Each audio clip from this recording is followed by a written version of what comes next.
Zap Crypto, c'est tous les jours, toute l'actu crypto au même endroit. Bienvenue chez vous les zappeurs et zappeuses.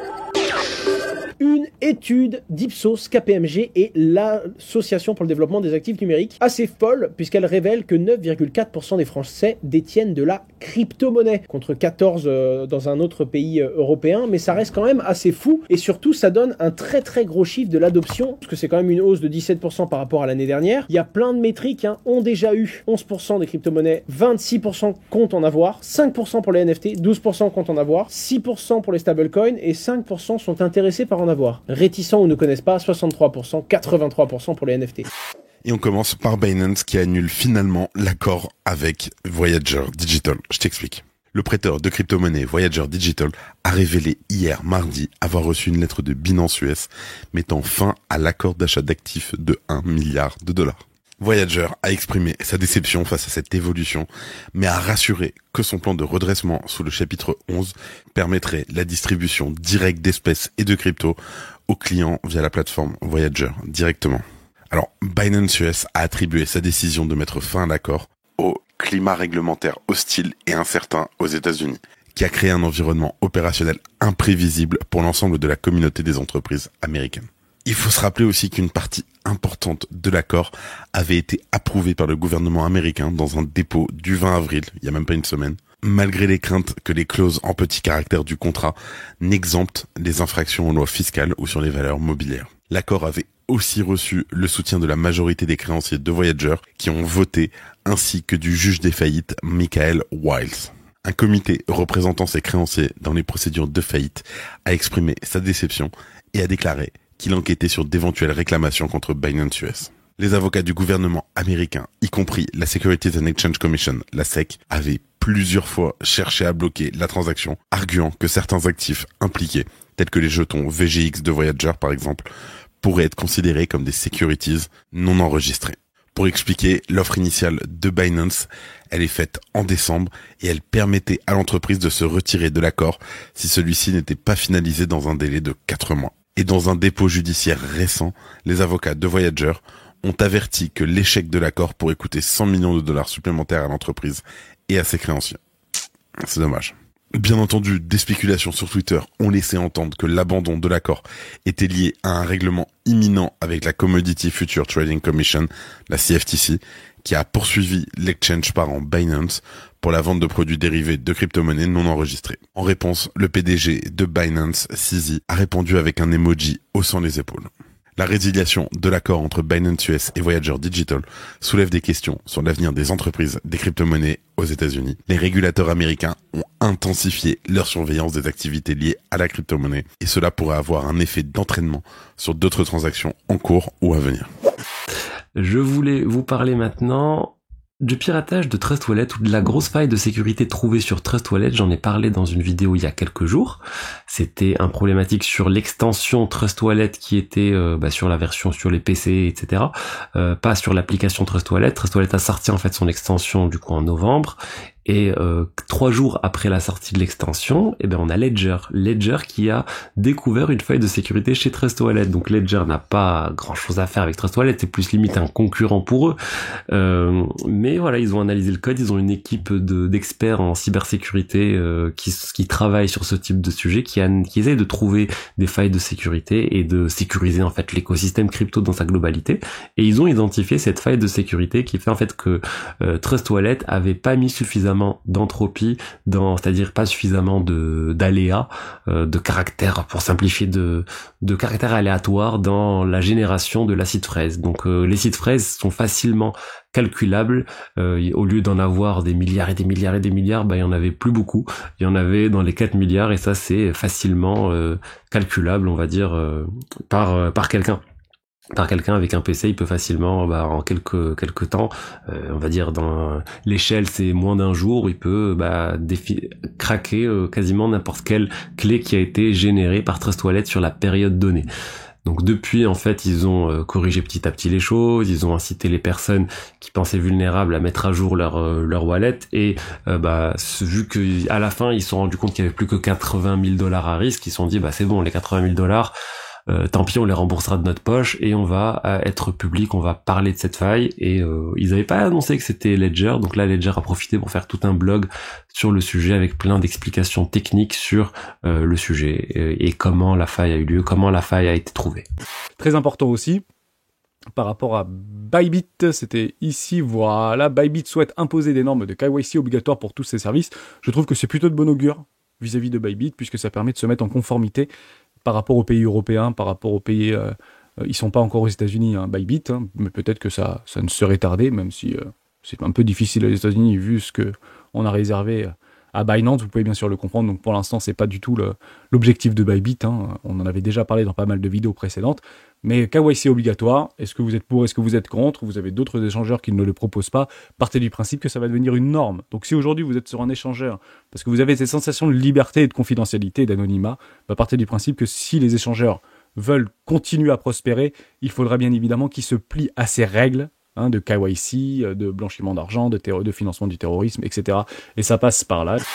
Bon, autre nouvelle, alors j'ai pas la réponse à ce phénomène. Il y a beaucoup de spéculations sur Twitter. Si tu as une idée, partage-les-moi en commentaire. Mais on a pu voir qu'il y a plusieurs portefeuilles de baleines qui se sont réveillés et ont déplacé leur crypto. Regarde, je te partage un exemple concret que l'article partage. Ici, on apprend qu'un portefeuille dont la dernière activité datée de 2012 a déplacé plus de 400 bitcoins, ce qui vaut 11 millions de dollars. Bon, là, les 400 bitcoins valent 11 millions de dollars, mais le ref les avait achetés en 2012. Peut-être qu'ils les avaient achetés pour une somme d'une centaine, voire milliers de dollars. Et c'est pas le seul qui a fait ça, donc c'est bizarre.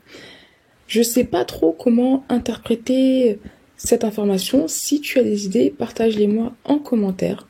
Les airdrops sont en train de créer un écosystème de mercenaires. On en est très probablement qu'au début, et la situation risque de s'aggraver encore plus. On attaque un sujet très complexe et surtout très controversé aujourd'hui. On va parler de ce qui se cache derrière les airdrops, qui sont les gagnants et surtout qui sont les perdants. Dans un premier temps, petit rappel basique, c'est quoi un airdrop? Ce sont des crypto-monnaies qui sont distribuées gratuitement. Le plus souvent, elles sont nouvelles et ça permet d'organiser de la hype autour du lancement. Et très souvent, elles sont distribuées avec certaines conditions qui sont rétroactives, c'est-à-dire des conditions du passé qu'on ne pouvait pas connaître à l'avance. Par exemple, avoir réalisé un certain nombre de transactions sur une blockchain avant une certaine date. Le plus souvent, ces tokens-là sont distribués à la communauté sans attache. C'est-à-dire qu'il n'y a pas de cliff ou de vesting qui font en sorte qu'il y ait un certain délai avant de pouvoir les vendre, par exemple. Alors là, normalement, t'es censé te dire, c'est trop cool comme concept, il est où le problème? Le problème, c'est que c'est plus ou moins en train de dégénérer. Et ça vient également en partie des influenceurs crypto dont je fais partie. Alors on va regarder le cycle de vie d'un projet qui veut lancer un airdrop. Dans un premier temps, le projet doit naître. Il doit exister, il doit y avoir quelque chose à faire dessus. Que ce soit une blockchain, un échange décentralisé, un projet NFT, peu importe. Le premier objectif du projet, c'est de faire en sorte qu'il soit utilisé, ou qu'il obtienne des utilisateurs. Alors c'est pas le seul métrique qui va jouer, on peut également parler de la TVL, du coup l'argent total qui est bloqué sur le projet ou la blockchain. On peut également parler des volumes de transactions par exemple, et plein d'autres métriques. Mais le métrique principal, ça va être le nombre d'utilisateurs. Et souvent, ce métrique-là, il est issu du nombre d'adresses qui ont interagi avec un projet. Et on va dire qu'une adresse est égale à un utilisateur. Jusque-là, ça semble plutôt logique. Maintenant, la stratégie de la majorité des projets, ça va être de donner quelques indices qu'il pourrait y avoir un airdrop. Peut-être, peut-être pas, on ne sait pas. Ça peut se faire de différentes façons. Et souvent, ce qui va être utilisé, c'est une pie chart sur laquelle on va avoir un pourcentage qui est alloué soit à un airdrop, soit à la communauté, d'une façon ou d'une autre. Et juste ça, ça peut suffire à lancer des rumeurs. Et c'est pas le plus gros, de temps en temps, ça part de simples messages publics qui sont disponibles sur leur Discord. C'est là que tu vas voir tous les threaders et tous les vidéastes qui vont reprendre l'information. Ça va être partagé très facilement parce que qui n'aime pas l'argent gratuit, évidemment. Suite à ça, il y a différents consensus qui va être établi et les gens vont commencer à poster des guides pour farmer tel ou tel airdrop. Que ce soit de venir utiliser la blockchain, de venir faire du volume, de bridger, etc. Il y a tellement de blueprints qui sont disponibles à l'heure actuelle, on peut par exemple reprendre l'exemple de ce qui s'est passé avec Arbitrum. Et à partir de ce moment-là, c'est déjà trop tard. Le projet ne contrôle absolument plus rien. Les rumeurs peuvent devenir complètement folles. Les personnes qui écrivent des tweets et qui font des vidéos vont s'emparer du sujet. Pour certains, de façon clean, en essayant d'établir des attentes réalistes pour les utilisateurs et les personnes qui vont venir regarder leurs vidéos ou leur contenu. Pour d'autres, de façon moins clean, en vantant que c'est possible de faire des dizaines de milliers de dollars en quelques minutes et ce sans même débourser un centime. Mais le souci, c'est que même pour les personnes qui essayent d'être raisonnables dans leur titre, eh bien il y a beaucoup d'utilisateurs qui vont avoir des attentes totalement surdimensionnées. En faisant 2 transactions sur la nouvelle blockchain à la mode, que ce soit Zk-Sync ou Layer 0 en ce moment, eh bien ils vont pouvoir toucher le jackpot. Et l'un dans l'autre, ça permet de générer énormément de contenu sur le sujet du projet ou de la blockchain en question. Alors que le projet, à ce niveau-là, il a encore dépensé 0 thune d'un point de vue marketing. Tout ça est juste parti d'une rumeur, il y a encore absolument 0 vérification là derrière. C'est très dangereux ce qui est en train d'arriver. Enfin, pour moi, à mon sens, les MNBC sont un danger pour l'être humain. Ça a l'air fou quand je dis être humain, mais c'est un danger pour la liberté de l'être humain. Enfin, c'est ça que j'ai envie de mettre en avant. Il y a un moyen mémotechnique grâce à toi, hein. C'est le fameux McDo, c'est le fameux indice social, tu vois. Et en gros, MNBC, en fait, sur le papier, c'est bien, tu vois, tout est numérisé, mais je pense que c'est inévitable. À un moment donné, tu vas être contrôlé, et ce que tu achètes, ce que tu fais, sera contrôlé. Et en gros, non, ce mois-ci, t'as fait trop de dépenses sur tel truc, ça y est. En fait, les amis, aujourd'hui, ça paraît gros, mais il y a des trucs aujourd'hui qu'on accepte qui paraissaient gros il y a 20 ans, tu vois ce que je veux dire? Et on se disait, non, jamais de la vie. On va prendre un exemple très simple. Je dis pas qu'on est dans Black Mirror ou quoi que ce soit. Non, mais si, on va parler de Black Mirror. On a plein de choses qu'on a vues dans Black Mirror, et si vous connaissez pas cette série, c'est une série qui est sur Netflix, qui dépeint des dystopies complètes. C'est-à-dire des scénarios catastrophes qui sont arrivés à l'être humain. On a vu un épisode où tout était contrôlé, c'est-à-dire ils avaient un indice social sur leur téléphone, ils se notaient les uns des autres, et en fonction de ta note sociale, tu avais ou le droit ou non d'aller à l'aéroport prendre un billet d'avion ou de prendre le train. Si tu n'avais pas un indice social assez élevé, tu ne pouvais même pas prendre un billet de train, tu devais te déplacer en vélo. C'est ce qui se passe en Chine. Et à l'époque, on se disait, mais c'est un truc de fou. Et donc Black Mirror, c'est en fait, comme tu dis, c'est une dystopie, c'est des scénarios catastrophes poussés à l'extrême. Genre vraiment le truc pire qui pourrait arriver. Et c'est arrivé. Chaque épisode, c'est ça. Et voilà. C'est en train d'arriver. Et à chaque fois qu'on voit un épisode, on se dit, mais c'est fou ça arrivera jamais. Indice social arrivé en Chine. On a vu un épisode où justement t'as des robots qui poursuivaient des êtres humains et ils n'arrivaient pas à s'en débarrasser et ils tuaient ces êtres humains le robot n'a pas d'âme. Et ils ont maintenant des chiens robots et les Américains sont en train de mettre en place ces chiens robots pour protéger les rues, mais ça peut avoir une très bonne utilisation, mais aussi une très mauvaise. Et maintenant, on voit les MNBC. Et pourquoi on dit que c'est très dangereux? Faut savoir que c'est pas juste une monnaie numérique où tu vas recevoir un virement dans ton compte bancaire numérique que tu as déjà de la part du gouvernement et puis tu pourras dépenser ça comme tu veux. Ce qui est très dangereux, c'est que c'est une entité centrale qui a la main sur ces monnaies numériques. Donc vous allez me dire, mais quelle est la différence avec une banque? Aujourd'hui, la banque, elle a la main sur mes lignes de compte, en fait. Si ils veulent bloquer mon compte du jour au lendemain et j'ai plus accès à mon compte et à mon argent, je peux déjà le vivre, oui, mais ils ne sont pas programmables. Voilà. Mais en définitive, tu peux encore aujourd'hui acheter plus ou moins ce que tu veux, tu vois. Oui, mais justement, j'y arrive. Ils ne sont pas programmables. Le gouvernement pourrait programmer ces monnaies numériques, par exemple, pour leur donner une date limite de validité. C'est-à-dire que tu reçois ton salaire ou tu reçois des MNBC sur ton compte, t'en reçois 1000, je sais pas, ton salaire il est de 2000, tu reçois ces 2000, le gouvernement pourrait décider que sur ces 2000, t'en as 1000 qui sont voués à périmer dans 30 jours. Donc quoi qu'il arrive, tu dois les dépenser, t'as pas le choix. Il pourrait dire que, comme tu le dis David, t'as acheté trop de McDo. Ce que tu viens de dire là, pour moi c'est tellement... En fait, c'est horrible, mais je me dis que c'est presque logique qu'ils mettent ça en place à un moment donné. C'est affreux, hein. Ouais. Mais en gros... Alors, t'as un solde de 1000 €, t'as 30 jours pour consommer.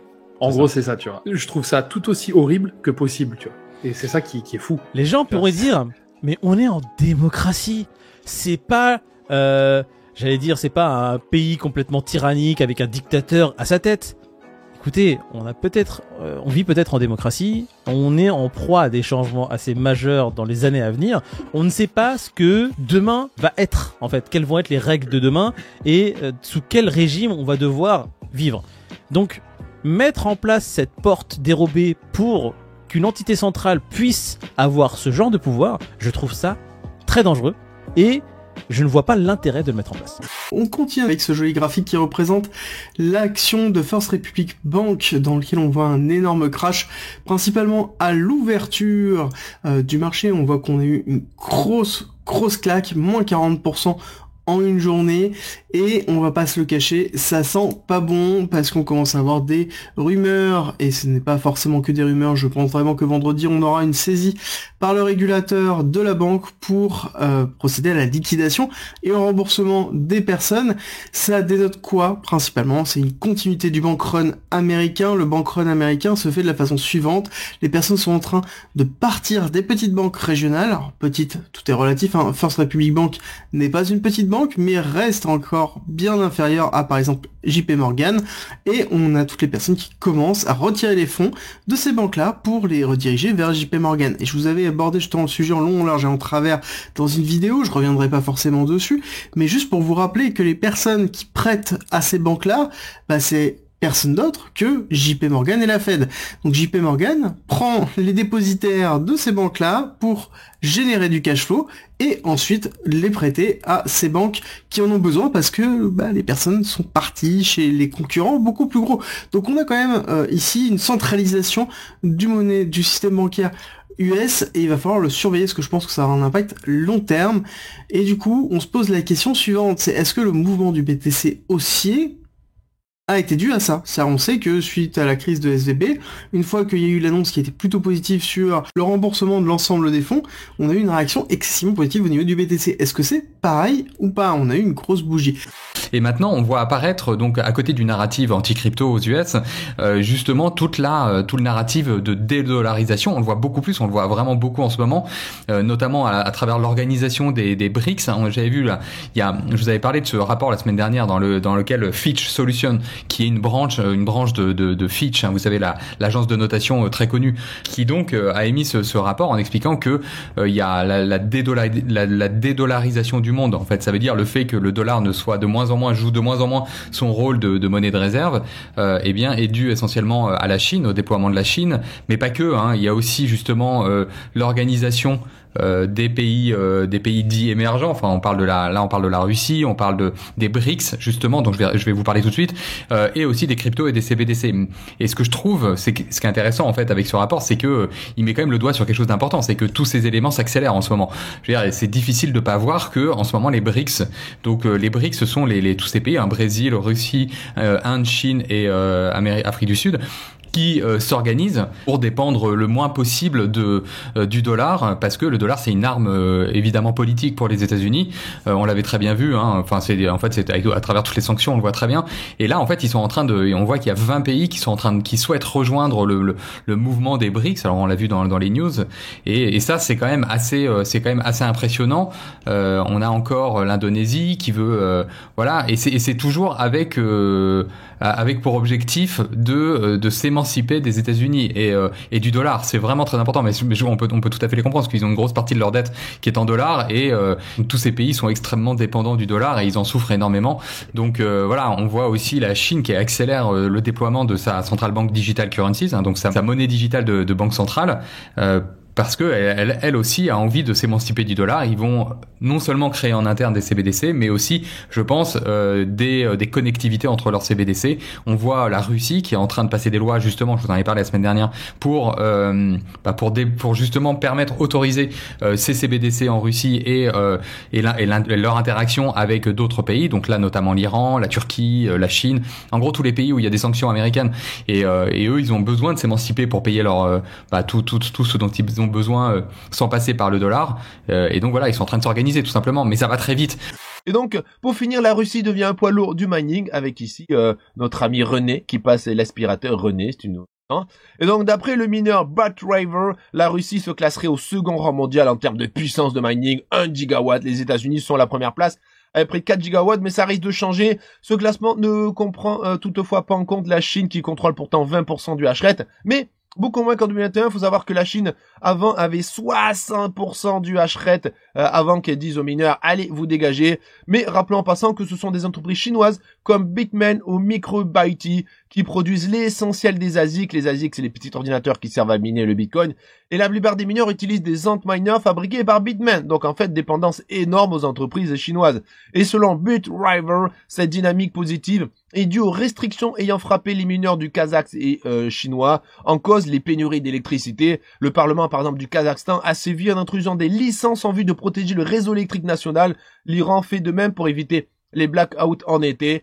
Et on a Roman Nekrasov, cofondateur de la fondation Oncry, qui déclare que toute l'industrie a les yeux rivés sur les décisions des régulateurs américains. Pourquoi? Parce que le projet de loi prévoyant d'augmenter la taxation de l'électricité des mineurs pourrait déclencher un exode similaire à celui de 2021 en Chine. On l'a vu, Joe Biden qui est en mode « Oh, nous devons trouver beaucoup d'argent, donc nous allons taxer les mineurs et nous allons taxer encore plus les plus-values des crypto-monnaies histoire de récupérer du pognon. » Et donc ça peut faire quitter les mineurs aux États-Unis simplement. Et donc ils pourraient aller vers des cryptos plus friendly, et la Russie se veut une terre d'accueil pour les mineurs. On le dit que dans ce contexte, l'industrie russe devrait tirer son épingle du jeu étant donné le faible coût d'électricité et le climat froid favorable, parce que refroidir une ferme de minage ça coûte un bras, mais si tu es en Sibérie qui fait à peu près moins de 2000 degrés, il suffit d'ouvrir un petit peu la porte et ça suffit, tu vois. Et donc, il n'est pas surprenant que les mineurs d'un pays déconnecté du réseau Swift, amassant de l'or depuis des années et bénéficiant d'énormes sources d'énergie excédentaires, s'installent dans le top 3 mondial du mining. Et avec de surcroît, la bénédiction du ministère de l'énergie du Kremlin, ici une vieille intervention de Vladimir Poutine en 2022 qui nous dit que le président russe Vladimir Poutine a déclaré que la Russie disposait d'avantages compétitifs dans l'industrie du mining grâce à son personnel qualifié et à l'excédent d'électricité. Monsieur Poutine a demandé au gouvernement et à la Banque centrale de parvenir à une décision consensuelle sur la réglementation des crypto-monnaies en Russie. Et voilà, donc ils disent venez nous voir, nous la Russie et mon crypto, nous Russie et mon ferme de minage et aussi les vaches. Et pendant ce temps en France, EDF fait tourner des nœuds ETH, ça c'est petite quenelle de Coin Tribune pour la France. Tu vois qu'on est quand même nous le gros dindon avec beaucoup de farce. Voilà. World Economic Forum.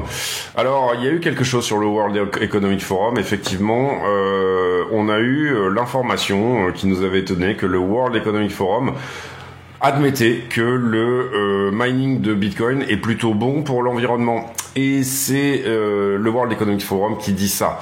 En l'occurrence ici, pourquoi ça? Tout simplement parce que quand vous avez par exemple quand vous avez une surproduction d'électricité, les mineurs ont tendance à se mettre à côté de ça, puisque on va dire que Bitcoin est en fait une des seules monnaies qui est une monnaie liée à l'énergie, d'une certaine manière. En tout cas, son principal coût de production, c'est l'énergie, et c'est ça qui en fait éventuellement une monnaie d'échange internationale extrêmement intéressante, puisque l'énergie baisse, du coup, on va dire le coût de production de Bitcoin baisse, et l'énergie augmente, le coût de production de la monnaie augmente avec lui. Il y a beaucoup de théories économiques ici qui ont proposé cette idée, tout simplement, d'avoir une monnaie mondiale qui soit indexée sur soit le pétrole, soit une énergie quelconque. Ici, en l'occurrence, pour nous, c'est l'électricité, même si les deux sont plus ou moins liés. Et vous avez une centrale nucléaire, par exemple. Comment fonctionnent les centrales nucléaires? Elles vont dire, le 14 février de l'année dernière, on avait eu un besoin de production de temps. Et cette année, on va produire exactement la même chose, et vous avez toujours plus ou moins des surplus. Une centrale nucléaire peut pas être pile poil à la production, donc vous avez beaucoup d'énergie qui se perd comme ça, en fait. Et cette énergie, elle peut être revendue à très bas prix. C'est pareil, il y a un barrage hydraulique qui va tourner, et de toute façon, il va d'ailleurs très régulièrement, les barrages hydrauliques sont vraiment l'exemple parfait, au sens où on va les construire, et puis en fait, on va réfléchir à la demande d'électricité dans 40 ans. Donc au départ, ils vont quand même tourner, mais ils vont être plus ou moins utilisés à très moyen régime, puisque la région ne s'est développée que partiellement. Et donc du coup, on va avoir ici cette idée que en fait, Bitcoin va venir manger les surplus d'électricité, ce qui va permettre aux usagers puisque cette électricité est quand même rachetée, les usagers vont payer leur électricité moins cher, et c'est une forme de cercle vertueux qui aussi également nous emmène de plus en plus vers le renouvelable, toutes ces choses-là, et qui donc du coup peut être extrêmement intéressant.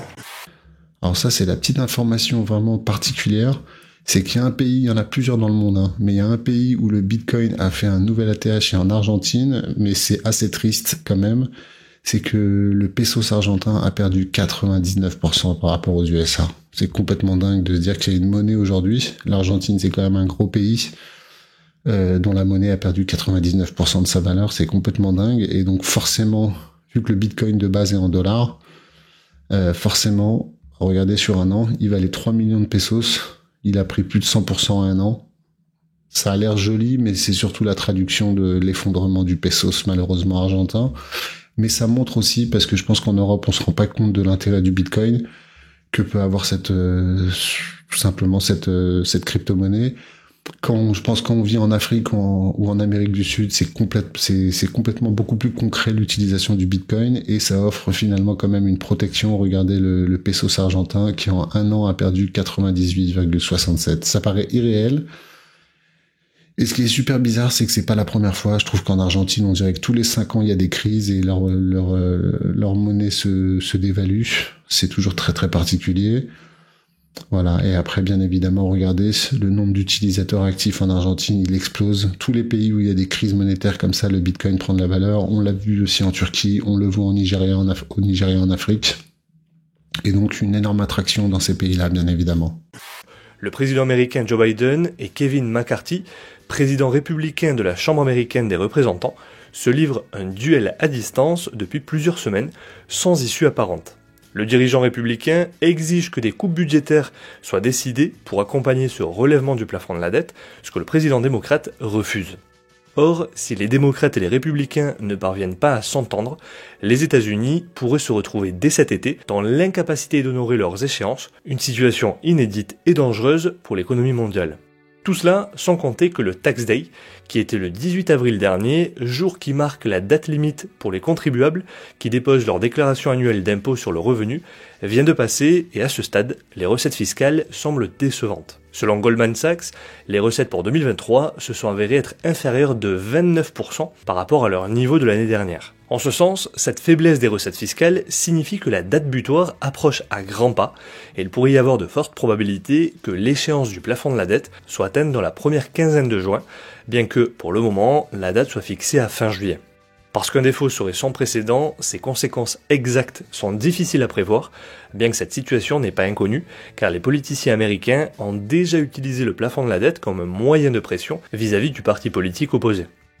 Ainsi, longtemps une formalité, ce vote a régulièrement été transformé en un bras de fer par les républicains depuis la présidence de Barack Obama, bien qu'un compromis ait toujours été trouvé. Pendant la crise du plafond de la dette de 2011, l'agence de notation Standard & Poor's avait décidé de déclasser la dette souveraine de AAA à AA+, et aussitôt, les actions mondiales se sont effondrées et les prix des obligations des pays émergents ont chuté alors que Washington se rapprochait d'un défaut. La crédibilité de la devise américaine a également été affectée, et au fur et à mesure que ce rapport de force se poursuivait, la valeur du dollar s'est affaiblie. De la même manière, au cours de cette période, d'après les données du Fonds monétaire international, les réserves en dollars américains détenues par les banques centrales du monde entier avaient considérablement diminué. On peut donc légitimement s'attendre à ce que, si la situation actuelle ne s'améliore pas, cela ait des conséquences au moins similaires. Toujours est-il que cet événement pourrait s'avérer être encore plus dévastateur que les fois précédentes. En effet, la période n'est jamais propice aux difficultés économiques et financières, mais l'impasse dans laquelle se trouvent aujourd'hui les États-Unis est, compte tenu de la conjoncture, à un moment où l'économie ralentit et où l'inflation est plus élevée qu'elle ne l'a été depuis 4 décennies, et où les taux d'intérêt ont atteint un sommet de 15 ans, ne présage rien de bon. Il y a une chose quand même que j'aimerais aborder, parce qu'il y a quelque chose qui a été dit, fait et exprimé hier soir aux États-Unis, et visiblement tout le monde s'en fout, on en parle très peu dans les médias parce qu'on est focusé, concentré absolument, principalement et uniquement sur la crise des banques et les chiffres du trimestre, et les chiffres du trimestre surtout. Mais hier, il y a une phrase qui a été citée quand même, et j'aimerais vous la lire. Un défaut de paiement de la part des USA serait catastrophique pour l'économie américaine, entraînant un chômage de masse, des défauts de paiement et une hausse de taux d'intérêt à perpétuité. Alors ça, c'est une phrase qui a été dite par Madame Yellen hier soir devant les médias. Eh bien, elle est très inquiète sur le sujet du plafond de la dette. Et comme vous vous en doutez, eh bien, le plafond de la dette, le problème du plafond de la dette n'est toujours pas réglé, bien sûr. Alors oui, Monsieur Biden a annoncé en grande pompe qu'il se représentait comme président, que ça allait être génial, puis quand il arriverait à la fin de son mandat, pour autant qu'il tienne jusqu'au bout, eh bien, il aura 86 ans. Alors en France, on se bagarre pour la retraite à 64 4 ans, et puis aux États-Unis, on nous colle un président jusqu'à 86 ans. C'est formidable. On n'en est pas là, mais en tous les cas, on s'occupe de la réélection de monsieur Biden. Pendant ce temps, le plafond de la dette, eh bien, il se rapproche à grande vitesse, et on n'a toujours pas de solution.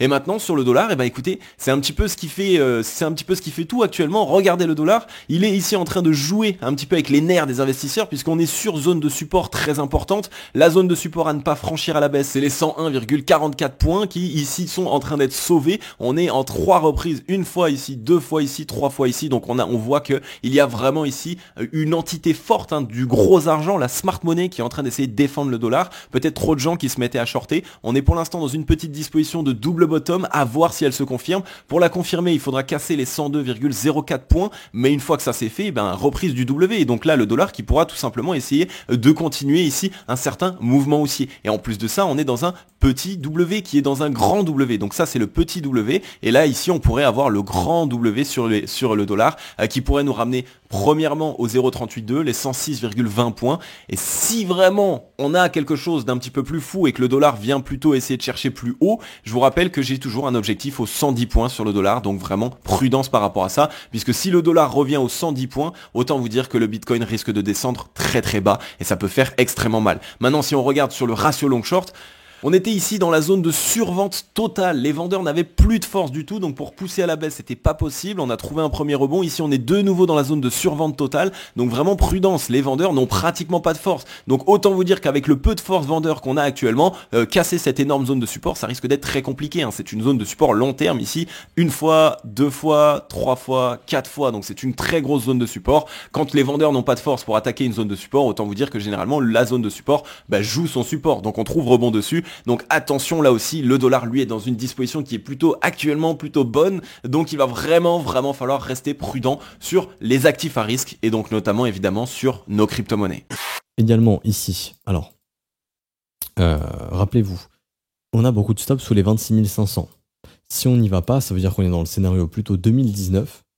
Et donc le scénario 2019, c'est quoi? C'était en gros ici, je vais vous Bars Pattern. Donc Bars Pattern, c'est-à-dire en gros que je vais copier l'action de prix précédente de 2019 et le marché pourrait suivre ce qui a déjà été fait en 2019. En tout cas, ça y ressemble beaucoup si ça se réalise. C'est-à-dire que en gros, je vais zoomer un petit peu, on serait actuellement, nous, ici, juste là. Pourquoi? Parce qu'on a eu le range, donc le triangle ascendant, tac, tac, la cassure, le triangle ascendant, la cassure, la réintégration, mais on n'est pas venu chasser les stops, on est venu s'arrêter au niveau du support. Le support, il était où, grosso modo? Même exemple, 26,5 c'est ça, 26,5 c'est ici, le support, il est là, ok, et vous voyez que le support, il est là. Le support a été maintenu et le prix il est parti casser les résistances, et ensuite on a eu la dernière hausse qui a été très parabolique, ici je peux l'étendre un petit peu, qui a été très très très parabolique ici, et on était venu donc chercher les 61,8 à l'époque, donc environ 13 800 $. 61,8 ça correspond à 48 500, mais ça voudrait dire que voilà, en gros on est ici si on suit l'action de prix de 2019, ok? Tout simplement. Si on ne suit pas l'action de prix de 2019, ça veut dire qu'on va venir chasser les stops d'ici et qu'on va revenir au minimum ici, voire dans ces zones de prix vers les 23 000, ok? Là, vu la pattern qui a été faite au niveau du range, pour moi, tant que le Bitcoin maintenant ne retourne plus sous ces niveaux, on est dans un environnement bullish. Après, bien sûr, à voir comment va réagir le prix. Si on voit vraiment des signes de retournement, on pourra réattaquer au sud. Mais c'est la prochaine zone à surveiller. En tout cas, il reste ce fractal. Donc, un fractal, c'est quoi? C'est d'étudier le comportement du prix dans le passé et de voir si on est en train de faire quelque chose de similaire. Et là, pour le coup, on est en train de ressembler un petit peu à 2019. Et également, chose intéressante, c'est le stochastique sur tout ce bull market, puisque à chaque fois qu'on était dans la zone de survente, en quelque sorte, c'était de l'achat, notamment ici sur le bottom, notamment ici durant ce petit dump, notamment également ici sur ce plus gros dump. Et une fois plus, on est dans cette zone, et pour l'instant, c'est un retournement bullish, vu que le bleu est au-dessus du rouge. Maintenant, je vais vous placer à l'écran un autre indicateur dont j'ai déjà parlé sur cette chaîne YouTube, c'est le PI indicateur qui est connu et qui nous permet de repérer les bottoms de marché. Donc les bottoms de marché, comment on les repère? C'est assez simple. On a un croisement ici entre la courbe blanche et la courbe verte et on a une zone verte. Sur cette zone verte, on a une consolidation du prix du Bitcoin et ensuite on a le signal d'achat et le bull market. On avait également eu la même chose ici en 2018-2019. Consolidation, signal d'achat, bull market. Et on a un scénario similaire qui est en train de se dessiner actuellement. Vous le voyez, on avait la fameuse consolidation du prix du Bitcoin sur toute l'année 2022 entre 15 000 et 25 000 dollars environ. On a cassé la zone des 25 000 dollars. Vous le voyez, on a quitté cette zone verte et on entre dans la zone blanche. Et donc, a priori, ici, on aura un bull market qui va nous attendre. Alors évidemment, bull market, ça ne veut pas dire un prix du Bitcoin qui monte en ligne droite. Il y aura forcément des retracements. Vous le voyez ici, le prix est monté, il a fortement retracé et il est ensuite remonté. Pareil, en 2016-2017, le prix est monté avec plusieurs tendances baissières au sein de cette forte tendance haussière. Donc, pour le moment, à très court terme, on est plutôt sur un signal neutre, voire baissier. Pourquoi ? Parce que vous allez le voir dans quelques instants sur l'unité de temps daily, on avait buté sur la résistance des 30 000 dollars environ. Et le scénario privilégié, encore une fois, c'est d'aller faire un pullback. Donc, un retracement vers les 25 000 dollars. Donc, plutôt baissier à court terme. Bien que, à moyen et long terme, on est clairement pour le reste de l'année en tendance fortement haussière. On poursuit avec un point rapide sur ETH qui a suivi comme pour Bitcoin, donc ETH qui consolidait sur son niveau support des 1860 dollars et qui depuis hier repart à la hausse, qui est actuellement au niveau des 1950 dollars et qui aurait pour prochaine target la résistance actuelle des 2028 dollars dans un premier temps et dans l'idéal même la prochaine target la plus optimiste serait d'aller au-delà des 2100 dollars pour venir faire un nouveau point haut sur le mouvement haussier actuel et ainsi confirmer qu'on est toujours sur une tendance haussière moyen terme, puisque je le rappelle, Ethereum qui est haussier depuis janvier 2023 comme pour Bitcoin. Mais ça, ensuite, on a, alors en fait, ils disent le premier procès, mais je crois que c'est le deuxième procès. En gros, ça, c'est un procès de gens qui bossaient pour OpenSea et qui ont, en fait, qui sont servis d'informations confidentielles pour soit mettre en avant des collections NFT, soit du coup, en fait, faire eux-mêmes, en fait, du business et acheter, vendre des NFT avant d'avoir les news, en fait, release officiellement. Donc là, du coup, on a Nathaniel Chastain, qui était donc chef de produit chez OpenSea, qui va être, du coup, jugé. Apparemment, il y a un procès qui est en cours, donc bien sûr, je vous tiendrai au courant sur les répercussions de tout ça. Tu n'es pas rassasié, retrouve à gauche le Zap Crypto de la veille et à droite le Zap Crypto de l'année dernière, jour pour jour. Tu as trouvé une ou plusieurs actus intéressantes ? Fais-le moi savoir en commentaire.